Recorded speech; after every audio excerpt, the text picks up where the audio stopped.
ఇది ఎవడికో లెక్కలు చెప్పాలంట. ఏం చేశారు మీరు? వాటిని మీరు సొంతానికి వాడుకున్నారా, లేదంటే వేరే శాఖలకు మళ్ళించారా? మళ్ళిస్తే ఎంత కమిషన్లు వచ్చినాయి? ఈ ప్రశ్నలన్నిటికీ సమాధానం చెప్పకపోతే మేము ప్రశ్నలు వేస్తూనే ఉంటాం.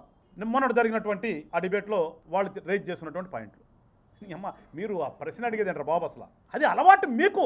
మీరు చేసినటువంటి పని అలవాటే కదా. మీరు చేసినటువంటి పని అది. గత 5 సంవత్సరాలు కూడా ఒక శాఖ నుంచి నిధులు ఇంకొక శాఖలోకి, ఆ శాఖ నుంచి ఇంకో శాఖలోకి మీ ఇష్టం వచ్చినట్టుగా డైవర్ట్ చేసుకుని మీ సొంతానికి వాడుకుని వాటిలో పర్సంటేజ్లు కొట్టేసినటువంటి బ్యాచ్ అంతా మీది. కాబట్టి అలాంటి మాటలు మీ రోడ్ల నుంచి వస్తున్నాయి. పర్సంటేజ్ల బ్యాచ్ మీరు, డైవర్ట్ చేసినటువంటి బ్యాచ్ మీరు.